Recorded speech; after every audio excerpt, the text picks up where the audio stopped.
तो आइए एक बार फिर से स्वागत है आप सभी का ओमेगा स्टडी चैनल में। और आज के इस वीडियो में बात करने वाले हम साइंस के सेट 2 की, ठीक है। और जैसा कि आप लोग जानते हैं कि ये सारे प्रश्न जो मैं आप लोगों को करवा रहा हूँ या तो पहले पूछे हुए हैं या फिर पूछे जाएंगे, ठीक है। एक्सपेक्टेड क्वेश्चन है, कोई इसमें संकोच की बात नहीं, ठीक है। तो करते हैं हम लोग। कल आप लोग को 48 प्रश्न करवाया गया था, तो आज हम इस वीडियो में पूरे 40 प्रश्न रखे हैं, ठीक है। तो देखते हैं आपका क्या स्कोर रहता है, ठीक है। साथ में करते चलिएगा। तो यहाँ पर क्वेश्चन नंबर फर्स्ट आपको जो दिखाई दे रहा है ये है यहाँ पर कि प्रकाश के परावर्तन के कितने नियम हैं, ठीक है। तो आप लोग जैसा कि जानते हैं प्रकाश के परावर्तन के केवल 2 नियम हैं। कितने नियम हैं? 2 नियम। बिल्कुल सही आंसर हो जाएगा, ऑप्शन बी बिल्कुल यहाँ पर करेक्ट हो जाएगा, ठीक है। कलर थोड़ा सा चेंज कर लेते हैं, ठीक। चलिए नेक्स्ट क्वेश्चन की बात करते हैं हम लोग। क्वेश्चन नंबर सेकंड की पूछा यहाँ पर है, समतल दर्पण द्वारा बना प्रतिबिंब कैसा होता है। ध्यान दीजिएगा। देखिए दर्पण 3 तरह का होता है, ये आपको पता होना चाहिए। समतल दर्पण, अवतल दर्पण और उत्तल दर्पण, ठीक है। समतल दर्पण की बात कहा है यहाँ पर, तो आप लोग जानते हैं समतल दर्पण सेम साइज का चित्र बनाता है, ठीक है। सेम साइज का प्रतिबिंब बनाता है, ठीक है। तो यहाँ पर देखिए वास्तविक कभी नहीं बनाएगा, वास्तविक कभी नहीं बनाएगा, ठीक है। हमेशा और हमेशा क्या बनाएगा? काल्पनिक बनाएगा, सीधा बनाएगा और वस्तु के बराबर बनाएगा। इस बात को आप ध्यान रखिएगा, ठीक है। ऑप्शन क्या हो जाएगा? बी बिल्कुल आप लोग का सही यहाँ पर आंसर जा रहा है। चलिए नेक्स्ट क्वेश्चन की बात करते हैं, क्वेश्चन नंबर 3 की। और बोला यहाँ पर है, जैसा कि प्रश्न आप देख पा रहे हैं यहाँ पर, कि निम्नलिखित में से किस दर्पण द्वारा किसी वस्तु का वास्तविक प्रतिबिंब मिल सकता है। तो हमेशा याद रखें कि अवतल दर्पण एक ऐसा दर्पण है जिससे हमेशा और हमेशा वस्तु का क्या हो जाएगा? वास्तविक प्रतिबिंब हम प्राप्त कर सकते हैं, ठीक है। इससे काल्पनिक भी प्राप्त करते हैं जब वो फोकस और ध्रुव के बीच स्थित होता है, ठीक है। इस बात को भी ध्यान रखना है आप लोगों को। चलिए नेक्स्ट क्वेश्चन, क्वेश्चन नंबर 4 की बात कर लेते हैं हम लोग। यहाँ पर पूछा है, आकाश का नीला रंग होना किस परिघटना का परिणाम है। तो ध्यान दीजिएगा आप हमारी बात पे यहाँ पे, कि आकाश का जो रंग नीला होता है वो परावर्तन पे होता है और रंगों के प्रकीर्णन के कारण होता है, ठीक है। तो ऑप्शन हमारा क्या हो जाएगा? यहाँ पे बी भी परफेक्ट लग रहा है, ठीक है। नीला रंग का यहाँ पे प्रकीर्णन क्या होता है? अधिक होता है, जिसके कारण जो होता है परावर्तन के द्वारा, ठीक है, परावर्तन के द्वारा समुद्र से नीला रंग का रिफ्लेक्शन ज़्यादा होता है, ठीक है। और आकाश हमें नीला दिखाई देता है, तो यहाँ पे सही आंसर हो जाएगा आपका। वास्तव में हम बात करें अगर आकाश के नीला रंग होने की परिघटना, तो परावर्तन यहाँ पे सही आंसर हो जाएगा, ठीक है। रंगों के प्रकीर्णन के कारण होता है। वहाँ जो आंसर जो देगा ना आपका, ठीक है, वो प्रकीर्णन और परावर्तन साथ में नहीं होगा, ठीक है। तो ध्यान रखिएगा, अगर प्रकीर्णन हो तो प्रकीर्णन आपको आंसर करना है, ठीक है। और यदि परावर्तन हो तो परावर्तन करना है, इस बात को ध्यान रखिएगा, ठीक है। यहाँ पर क्या होगा? यहाँ पे हम लोग परावर्तन ही करेंगे, ठीक है। चलिए नेक्स्ट क्वेश्चन की बात करें, क्वेश्चन नंबर 5 की। पूछा यहाँ पर क्या है, समझिएगा। पूछा है, स्पेक्ट्रम प्राप्त करने के लिए किसका उपयोग करते हैं। तो ध्यान दीजिए, स्पेक्ट्रम जो हम लोग प्राप्त करते हैं वो कांच की सिल्ली होता है, ठीक है, प्रिज्म तरह का होता है, ठीक है। प्रिज्म से हम लोग कांच का, स्पेक्ट्रम से हम लोग क्या करते हैं, स्पेक्ट्रम प्राप्त करने के लिए हम लोग कांच का सिल्ली लगाते हैं, जिसे हम प्रिज्म कहते हैं, ठीक है। तो ऑप्शन हमारा क्या हो जाएगा? स्पेक्ट्रम प्राप्त करने के लिए हम लोग प्रिज्म का इस्तेमाल करते हैं। ये प्रिज्म रहा, इसमें श्वेत रंग की प्रकाश जब जाती है तो ये 7 अन्य रंगों में क्या हो जाती है? विभक्त हो जाती है। तो यहाँ पर उसी की बात कर रहे हैं हम लोग, ठीक है। तो प्रिज्म यहाँ पे सही आंसर होगा आपका, ठीक है। चलिए नेक्स्ट क्वेश्चन की बात करते हैं, क्वेश्चन नंबर 6 की। बताइए इसका आंसर कहीं सही क्या होगा। पूछा है, सरल सूक्ष्मदर्शी में किसका उपयोग किया जाता है। एकदम ऑप्टिक्स से याद रखिए हमेशा कि प्रकाश चैप्टर से आपसे ज़्यादा क्वेश्चन वहाँ पूछे जाएंगे, ठीक है। तो यहाँ पर पूछा है, सरल सूक्ष्मदर्शी में किसका उपयोग किया जाता है, ठीक है। तो सरल सूक्ष्मदर्शी में आप लोग जैसा कि जानते हैं उत्तल दर्पण का उपयोग किया जाता है, ठीक है। उत्तल लेंस का उपयोग किया जाएगा, दर्पण नहीं, दर्पण गलत हो जाएगा, ठीक है। सूक्ष्मदर्शी में उत्तल लेंस का उपयोग किया जाता है। ऑप्शन यहाँ पे हमारा डी बिल्कुल सही हो जाएगा, ठीक है। चलिए नेक्स्ट क्वेश्चन की बात करते हैं हम लोग, क्वेश्चन नंबर 7 की। और पूछा यहाँ पर है 7 नंबर प्रश्न कि किसी बल्ब से 1 मिनट में 120 कूलम्ब का आवेश प्रभावित होता है, तो इससे धारा का मान क्या होगा। तो ध्यान रहे आपको ये एक बात, कि हमेशा इसमें जो होता है भी बराबर आप लोग जानते हैं आई आर होता है। भी बराबर क्या होता है? आई आर होता है, ये तो आपको पता है। यहाँ पर आई का मान आपसे पूछा है, ठीक है। और यहाँ पे देखिए चूँकि कुलॉम मान दिया है, कुलॉम 120 कुलॉम दिया है, ठीक है। तो क्या हो जाएगा समझिएगा, आई बराबर होता है क्यू बाई टी। क्या होता है? क्यू बाई टी होता है, ठीक है, क्यू बट्टी टी होता है।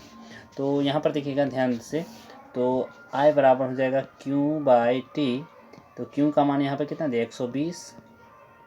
और कितना मिनट की बात किया है?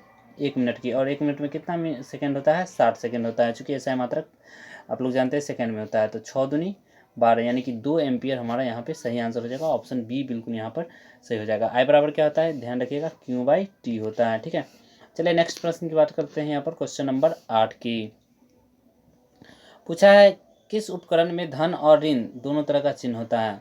तो देखिए धन और ऋण दोनों तरह का जो चिन्ह होता है वो होता है एक तरह से सेल में होता है, ठीक है, और कुंडली में भी होता है, ठीक है। तो यहाँ पर हमारा विद्युत सेल नहीं होगा, ये सीधे सेल होता तो होता, ठीक है, सेल मतलब बैटरी, ठीक है, बैटरी होता तो आंसर होता हमारा, ठीक है। यहाँ पर क्या हो जाएगा, कुंडली हमारे यहाँ पे सही आंसर हो जाएगा, ठीक है, ऑप्शन सी बिल्कुल यहाँ पर सही हो जाएगा। चलिए नेक्स्ट क्वेश्चन की बात करते हैं, क्वेश्चन नंबर 9 की। पूछा यहाँ पर क्या है समझिएगा, पूछा है प्रतिरोध का ऐसा मात्रक क्या होता है। देखिए प्रतिरोध का ऐसा मात्रक ओम होता है, प्रतिरोध का ऐसा मात्रक क्या होता है, ओम होता है, और इस तरह से सूचित करते हैं उसको, ठीक है। ऑप्शन हमारा क्या हो जाएगा यहाँ पर, सी बिल्कुल सही आंसर हो जाएगा, सी बिल्कुल यहाँ पर सही हो जाएगा। जूल किसका होता है, ऊर्जा का, ठीक है। वोल्ट किसका होता है, विभवांतर का। और एम्पियर किसका होता है, विद्युत धारा का ऐसा मात्रक एम्पियर होता है, इस बात को भी ध्यान रखिएगा, ठीक है। चलिए नेक्स्ट क्वेश्चन 10 नंबर की बात करते हैं हम लोग। पूछा है यहाँ पर प्रश्न की प्रत्यावर्ती धारा की दिशा जो है ना चालक में किस तरफ से होती है, ठीक है। प्रत्यावर्ती धारा की दिशा चालक में किधर होती है, ठीक है। तो हमेशा याद रखिएगा आवर्ती रूप से उलट जाती है, ठीक है। आधे मतलब ये जो ये देख रहे हैं इसका ग्राफ कुछ ऐसे होता है, ठीक है, बात समझ में आ रहा है ना। तो ये क्या होता है, बदलते रहता है, ठीक है। तो हमारा आंसर यहाँ पे ऑप्शन नंबर बी हो जाएगा, आवर्ती रूप से उलट जाती है, ठीक है। नेक्स्ट क्वेश्चन 11 नंबर की बात करते हैं हम लोग। यहाँ पर क्या बोला है आप लोगों से, किसी एसी जनित्र का तथा डीसी जनित्र के एक मूलभूत अंतर है, इसमें से कौन सा उसका अंतर है ये बताना है आपको, ठीक है। तो देखिए इस तरह के प्रश्न वहाँ पूछे जाते हैं, ठीक है। तो ऑप्शन नंबर डी यहाँ पे बिल्कुल सही हो जाएगा आप लोग का। एसी जनित्र में सर्पी वलय होता है, जबकि डीसी जनित्र में इस तरह का परिवर्तन नहीं होता है, दिक् परिवर्तन होता है, दिशा का परिवर्तन होता है, इस बात को ध्यान रखिएगा। आधे घूर्णन के बाद दिशा बदल जाती है, ठीक है। चलिए नेक्स्ट क्वेश्चन की बात करते हैं, क्वेश्चन नंबर 12 यहाँ पे पूछा गया है, समझते हैं। बोला यहाँ पर वैद्युत चुंबक प्रेरण की घटना, ठीक है, किसके कारण होता है, ठीक है। तो बताइए इसमें से सही आंसर क्या हो जाएगा, हमें तो लग रहा है ऑप्शन नंबर सी यहाँ पे सही हो जाएगा, क्योंकि कुंडली तथा चुंबक के बीच अपेक्षिक गति के कारण कुंडली में क्या होता है, प्रेरित धारा उत्पन्न होता है, ठीक है। तो विद्युत चुंबक की परिघटना यही है, ठीक है। तो ऑप्शन सी यहाँ पे आप लोग का सही हो जाएगा, ठीक है। चलिए आगे की बात करते हैं हम लोग, क्वेश्चन नंबर 13 की। बताइए इसका सही आंसर क्या होगा। निम्नलिखित में से कौन सी जैव मात्रा ऊर्जा स्रोत का उदाहरण नहीं, बताना है ऊर्जा स्रोत का उदाहरण कौन सा इसमें से नहीं है। देखिए जैव मात्रा की बात किया है, जो जैव से बनता है, मतलब जो सजीव निर्जीव से बनते हैं उसकी बात किया है, ठीक है। तो यहाँ पर देखिए ऑप्शन सी हमारा बिल्कुल सही हो जाएगा। नाभिकीय ऊर्जा क्या है, यूरेनियम से बनता है, ठीक है। नाभिकीय ऊर्जा किससे होता है, नाभिक के विखंडन से बनता है, ठीक है। नाभिकीय ऊर्जा नाभिक से बनता है, यूरेनियम 235 से, ठीक है। 92 होता है उसका परमाणु संख्या, परमाणु द्रव्यमान 235 होता है, ठीक है। चलिए आगे की बात करते हैं हम लोग, क्वेश्चन नंबर 14 की। पूछा है नाभिकीय ऊर्जा प्राप्त करने हेतु तो आवश्यक कौन सा चीज़ है, इसमें से कौन सा चीज़ है जिससे नाभिकीय ऊर्जा प्राप्त किया जा सकता है। तो अभी अभी हमने बोला था यूरेनियम, क्या यूरेनियम मस्ट है, ठीक है। यूरेनियम होगा तभी हम नाभिकीय ऊर्जा प्राप्त कर सकते हैं विखंडन के कारण, ठीक है। चलिए अगले प्रश्न की ओर बढ़ते हैं हम लोग, क्वेश्चन नंबर 15। और पूछा यहाँ पर है, जैसा कि आप देख पा रहे हैं यहाँ पर, ऊर्जा के जितने स्रोत हैं उसमें से अधिकांश सौर ऊर्जा को निरूपित करते हैं, ठीक है। निम्नलिखित में से कौन सा ऊर्जा स्रोत अंततः सौर ऊर्जा से प्राप्त नहीं होता है। देखिए यहाँ पे नहीं लिखा हुआ, ठीक से पढ़ लीजिएगा अच्छे से, ठीक है। नाभिक से प्राप्त नहीं होता है, सॉरी सूर्य से प्राप्त नहीं होता है, इस तरह का ऊर्जा का नाम बताना है यहाँ पर। जी बिल्कुल नाभिकीय ऊर्जा हमारा यहाँ पे सही आंसर हो जाएगा, ठीक है। अंततः सौर ऊर्जा से प्राप्त नहीं होता है, नाभिकीय ऊर्जा सौर ऊर्जा से प्राप्त नहीं होता है, ठीक है। 1 मिनट, हाँ बस यही हो जाएगा, यही हो जाएगा हमारा डी ऑप्शन बिल्कुल सही हो जाएगा यहाँ पर, ठीक है। नेक्स्ट क्वेश्चन की बात करते हैं, क्वेश्चन नंबर 16 की। बोला यहाँ पर अभिक्रिया जो यहाँ पे देख रहे हैं आप लोग, FeSO4, और इसे जब गर्म किया गया है तो FeO + SO2 + SO3 इस तरह से टूट गया है। तो आप लोग जानते हैं इस तरह की अभिक्रिया को कल ही मैं आप लोग को बता रहा था, इसे अपघटन की अभिक्रिया बोलते हैं, ठीक है। ऑप्शन सी यहाँ पे बिल्कुल सही हो जाएगा, ठीक है। संयोजन मतलब होता है जुड़ना, विस्थापन मतलब आप लोग जानते हैं अलग कर देना होता है उसको, ठीक है। यहाँ पे अपघटन हो रहा है, इसका अपघटन हो रहा है, और ये सभी इस तरह से कंपोनेंट में टूट रहे हैं, ठीक है। चलिए नेक्स्ट बात करते हैं, क्वेश्चन नंबर 17 की। बोला यहाँ पर है अभिक्रिया जिसमें आयनों का आदान प्रदान होता है क्या कहलाती है। देखिए आयन का आदान प्रदान होगा तो उसे क्या बोलेंगे। देखिए केमिस्ट्री का प्रश्न है, बिल्कुल सही, द्विविस्थापन अभिक्रिया, जैसे CuSO4, जैसे यहाँ पे देख लीजिए, यहाँ पे FeO3 और Al में देखिए Fe जो है, FeAl जो है ना O के साथ अभिक्रिया कर लिया, देखिए यहाँ पे कर लिया ना, और Fe को अलग कर दिया, ठीक है। तो इसे क्या बोलते हैं, द्विविस्थापन अभिक्रिया बोलते हैं, ठीक है। तो हमारा एक ही साथ डबल आंसर हो रहा है, यानी कि इसका भी आंसर क्या हो जाएगा, द्विविस्थापन, और इसका भी आंसर हो जाएगा द्विविस्थापन। ठीक है, चलिए नेक्स्ट की बात करते हैं हम लोग। एक मिनट, आयनों का आदान प्रदान करेगा, उसे द्विविस्थापन अभिक्रिया करेंगे। बट यहाँ पे देखिए, यहाँ पे हमें लग रहा है FeO3 जो है Al के साथ अभिक्रिया करके इसको हटा रहा है, नहीं तो ये विस्थापन अभिक्रिया लग रहा है। ठीक है, ये द्विविस्थापन नहीं होगा। ठीक है, ऑप्शन सी यहाँ पे सही होगा, बी डी नहीं सही होगा। ठीक है, यहाँ पे आयन का जब आदान प्रदान होगा तब द्विविस्थापन अभिक्रिया होगा। ठीक है, बट यहाँ पे क्या हो जाएगा, विस्थापन अभिक्रिया हो रहा है, चूंकि एल्युमिनियम जो है फेरस को विस्थापित कर रहा है। ठीक है, तो ऑप्शन हमारे यहाँ पे सी बिल्कुल सही होगा। ठीक है, चलिए नेक्स्ट प्रश्न बढ़ते हैं यहाँ पर, क्वेश्चन नंबर 19 की ओर। पूछा है निम्नलिखित यौगिकों में अम्ल कौन सा है, कौन सा इसमें देखने से आपको अम्ल नजर आ रहा है। ठीक है, तो देखिए ये तो धातु है तो ये अम्लीय नहीं होगा, ये भी धातु है तो ये भी अम्लीय नहीं होगा, ये धातु है तो ये भी अम्लीय नहीं होगा, यानी कि H2SO4 हमारा क्या हो जाएगा, अम्लीय हो जाएगा। चलिए यहाँ पर नेक्स्ट क्वेश्चन की ओर बढ़ते हैं, क्वेश्चन नंबर 20 की ओर। 20 नंबर यहाँ पे देखिए क्या बोला है आप लोगों से, बोला है निम्नलिखित में से कौन सा लवण है। देखिए लवण कौन सा है समझाते हैं आपको। HCl यहाँ पे अम्ल हो जाएगा। ठीक है, NOH जो है ये क्षारीय होता है। ठीक है, बट यहाँ पे अम्ल की बात, सॉरी लवण की बात अगर करें तो लवण हमारा क्या हो जाएगा, NaCl। ठीक है, जो कि उदासीन है, और ये सब क्षारीय है। KOH क्या है, क्षारीय है। NOH क्या है, क्षारीय है। ठीक है, तो ये हमारा नहीं होगा, ऑप्शन बी बिल्कुल यहाँ पर करेक्ट हो जाएगा। ठीक है, चलिए अगले प्रश्न की ओर बढ़ते हैं यहाँ पर, क्वेश्चन नंबर 21, और पूछा है सक्रिय धातु अम्ल से विस्थापित करती हैं, कौन सी सक्रिय धातुएं हैं जो अम्ल से विस्थापित हो जाती है। तो हमेशा याद रखिएगा, अम्ल से हमेशा हाइड्रोजन जो है हाइड्रोजन आयन देता है। ठीक है, तो हमेशा क्या जाएगा, ऑप्शन हमारा सी बिल्कुल यहाँ पे करेक्ट हो जाएगा। ठीक है, चलिए अगले प्रश्न की ओर बढ़ते हैं, क्वेश्चन नंबर 21 की ओर। पूछा यहाँ पर सक्रिय धातुएं अम्ल से विस्थापित करती हैं, सक्रिय धातुएं अम्ल से विस्थापित करती है तो किसके द्वारा, ये तो अभी बताया आपको, हाइड्रोजन द्वारा होता है। 22 नंबर प्रश्न यहाँ पे पूछा है विद्युत बल्ब का तंतु किस धातु का बना होता है। तो हमेशा ध्यान रखिएगा, टंगस्टन धातु का बना होता है, जिसका गलनांक 3500 डिग्री सेल्सियस होता है। ठीक है, चलिए नेक्स्ट क्वेश्चन की बात करते हैं, क्वेश्चन नंबर 23 की ओर। पूछा यहाँ पर है कौन सा अधातु कमरे के ताप पर द्रव अवस्था में पाया जाता है। देखिए यहाँ पे अधातु बोला है। ठीक है, धातु बोलेगा उसके बाद आपको करना है पारा। ठीक है, मरकरी। ठीक है, यहाँ पर बोला अधातु है इसलिए क्या होगा, पारा हमारा आंसर नहीं होगा, ब्रोमीन हमारा सही आंसर यहाँ पे हो जाएगा। ठीक है, आयोडीन की बात करें तो ये अधातु है जो चमकदार है। ठीक है, क्लोरीन क्या है, क्लोरीन जो है अधिक अभिक्रिया क्या बोलते हैं उसे, आप इसे बोलते हैं क्या बोलते हैं, 1 मिनट, इसे बोलते हैं उपचायक बोलते हैं। ठीक है, इसे क्या बोलते हैं, क्लोरीन को उपचायक बोलते हैं, इस बात को भी ध्यान रखिएगा। ठीक है, चलिए अगले प्रश्न की ओर बढ़ते हैं, यहाँ पर क्वेश्चन नंबर 24 की ओर। पूछा है निम्नलिखित में से कौन सा निष्क्रिय गैस है। देखिए हमेशा याद रखिएगा, आवर्त सारणी के अंतिम वाला जो है वर्ग वो निष्क्रिय धातु का है। ठीक है, तो निष्क्रिय धातु को याद रखिए, हीलियम हमेशा निष्क्रिय धातु में आता है। ठीक है, तो हमारा सही आंसर हो जाएगा यहाँ पे ऑप्शन बी बिल्कुल सही है। ठीक है, नेक्स्ट क्वेश्चन चलते हैं, क्वेश्चन नंबर 25, और पूछा गया यहाँ पर समझिए, बोला है निम्नांकित कार्बनिक यौगिक में से कौन सा यौगिक एल्काइन है। ठीक है, तो आप लोग को वहाँ पर एल्कीन, एल्काइन, एल्कीन ये सब पूछ लेगा। ठीक है, तो इस बात को भी आपको ध्यान रखना है। ठीक है, यहाँ पे क्या हो जाएगा, हमारा एल्काइन की बात किया है तो एसिटिलीन हमारा क्या हो जाएगा, यहाँ पे एल्काइन हो जाएगा। मिथेन क्या होता है, एल्कीन होता है। एथिल एल्कोहल क्या होगा, ये भी एल्काइन ही होगा। क्लोरोफॉर्म अलग चीज़ है। ठीक है, तो हमारा यहाँ पे सही आंसर क्या हो जाएगा, ऑप्शन ए बिल्कुल यहाँ पर सही हो जाएगा, एसिटिलीन। आप लोग जानते हैं कि कैल्शियम कार्बोनेट पे जब हम लोग H2O को प्रवाहित कराते हैं तो क्या बन जाता है, एसिटिलीन गैस बन जाता है। ठीक है, चलिए नेक्स्ट की बात करते हैं, क्वेश्चन नंबर 26 की बात। CnH2n किसका सूत्र है, ये बता दीजिए। +2 लगता है तब एल्केन होता है। ठीक है, अगर सीधे 2n रहे तब क्या होगा, बिल्कुल देखिए पहले ANE होता है। ठीक है, उसके बाद ENE होता है, इसके बाद YNE होता है। ठीक है, आयन।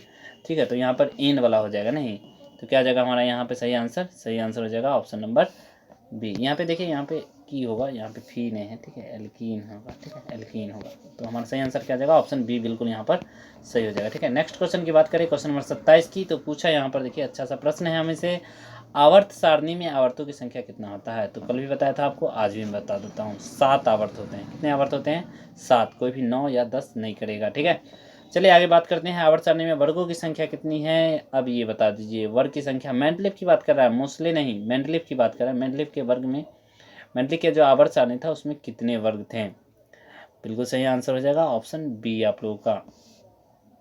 देखिए 8 वर्ग के साथ यहाँ पे बात अगर करें हम, 8 वर्ग समझ रहे हैं ना, इस तरह से।